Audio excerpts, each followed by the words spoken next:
We're going to attach some fluffy roses to my Enchanted Leaves circle blanket. Hi, I'm Pauline from KnotFastFashion and welcome to my channel. So you'll need to make some fluffy roses, of course. You can get the pattern from my Etsy, Ravelry, or on my YouTube channel. And you'll also need a blanket. Doesn't have to be the Enchanted Leaves circle blanket, as this is just a way to attach roses as a border to a blanket. So without further ado, let's get started. As a visual reference, this is what a calyx will look like without a rose, and then this is what it looks like with a rose. I'm just going to be working with a blanket sample because frankly I forgot to film when I was working on the large blanket, but the steps are all the same.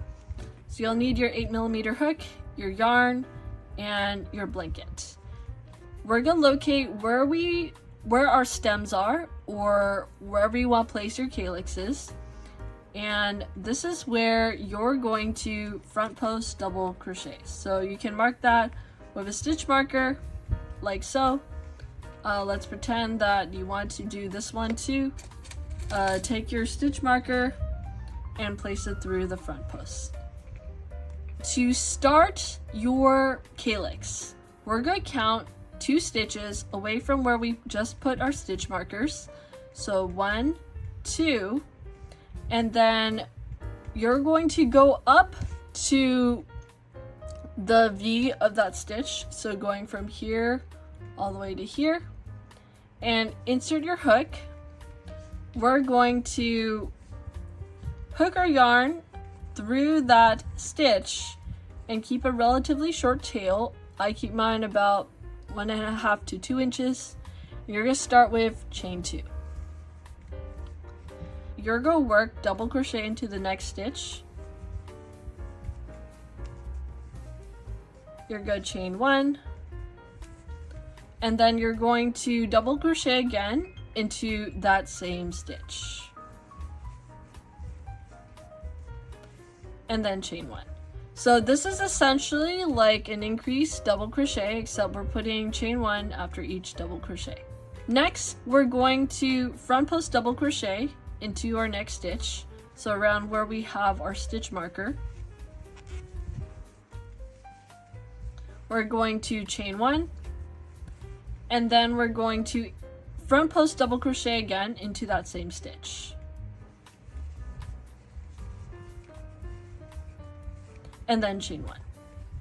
So right now we have chain 2, double crochet, chain 1, double crochet, chain 1, front post double crochet, chain 1, front post double crochet, chain 1. And then into the same stitch. So this bar right here, this V, is connected to our front post double crochet, right? So it's still the same stitch. We're going to double crochet into that stitch, then chain 1, then we're going to double crochet again into that same stitch, and that concludes the stitches that we're going to work into this base circle right here. This is what you should have so far. You have chain 2, double crochet, chain 1, double crochet, chain 1, front post double crochet, chain 1, front post double crochet, chain 1, double crochet, chain 1, and double crochet. From here, we're going to quote unquote popcorn it. So we're going to insert our hook but into our chain 2 / double crochet space right here, and we're going to drop our active hoop or loop, hook it, and we're going to pull it through that chain 2 double crochet space and tighten. Okay, so after you finish this base of the calyx right here, let's talk about the features real quick. This is where we just popcorned it or slip stitched it. We're going to be working into these chain spaces here. So there's 1, 2, 3, 4, and 5 chain spaces. If you have the chart in the written pattern, it should be easy to C, that's for your reference. So from here, we're going to chain 3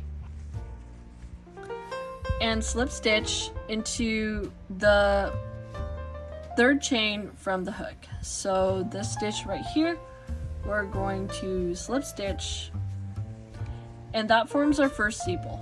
And then we're going to work into our chain space right here, our first chain space. And we're going to again chain 3 and slip stitch into the 3rd chain from the hook and slip stitch into our next chain space. So you're going to repeat that process until you have 6 total sepals, or 6 total of these right here. So these are sepals.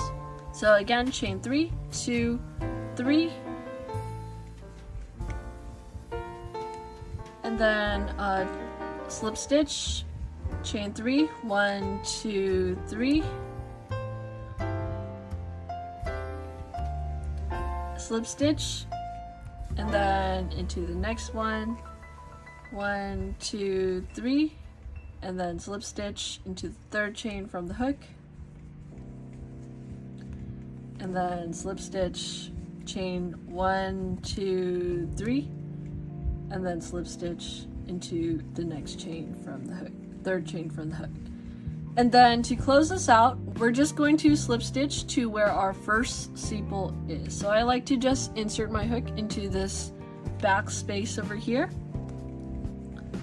and pull the yarn out. You're going to want to cut a minimum 15-inch tail. I'm not going to cut this yarn because this is a sample, but hopefully you get the general idea. This is how we're going to attach our rose. So you can take either a aluminum crochet hook, I'm using a 5.5 millimeter, but it doesn't really matter, or a pencil, and you're going to use it to stab your rose all the way through.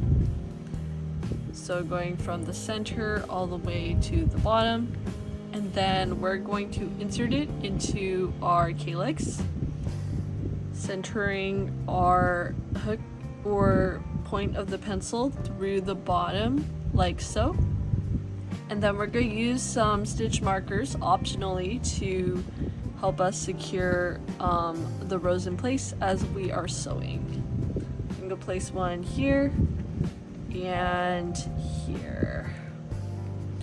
And then you could use 3 to fully secure it all the way around. You'd like, do 3. We're now going to take our yarn tail and thread the yarn through the needle. So remember that we had this kind of circular base to our rose where we were wrapping it. We're going to try to align that with the calyx. We're going to try to align that with the middle. We're going to tug on the sepals as we're sewing to expose this part so that we can attach the inner ring to this inner ring right here. Okay, so let me go ahead and put in the first stitch. I'm just going to run my needle through the base of the rose, and then we're going to go around this area right here.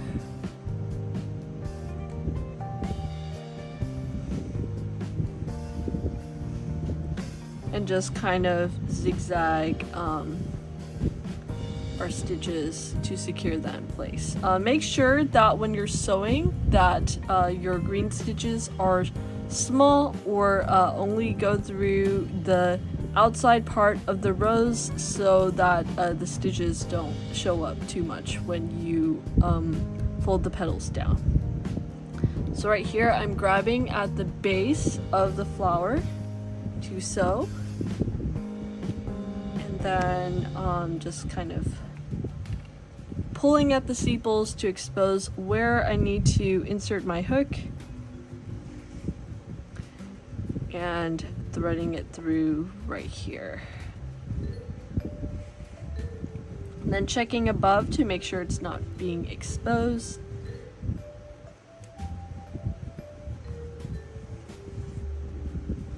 Okay, when the blanket becomes a little bit harder to twist like this, you can twist it the other way as well.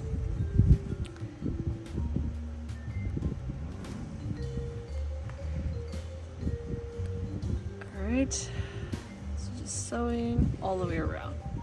I'm going to unhook this last one.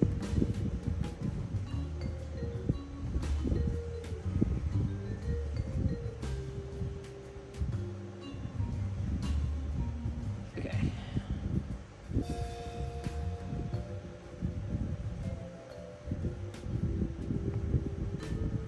So going at the base of these petals right here.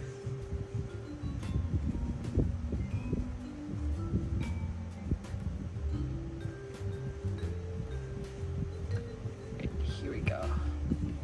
Okay, and then we're going to move our crochet hook to kind of make sure that our work is secure. Okay, looks pretty secure. So we're going to tie a few knots with our yarn end, like so.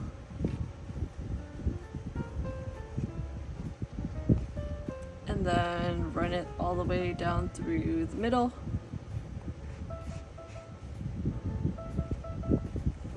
And we're going to snip the yarn and we're good. Okay, so that is a finished attached rose.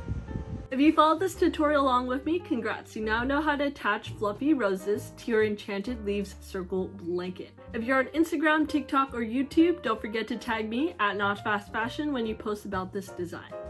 If you like this design and would love to see more, don't forget to click the like, subscribe, and notification bell so you don't miss out on another tutorial. You'll definitely want to check out my next tutorials. I'll link one right here. Have a wonderful day, and I hope to see you again soon!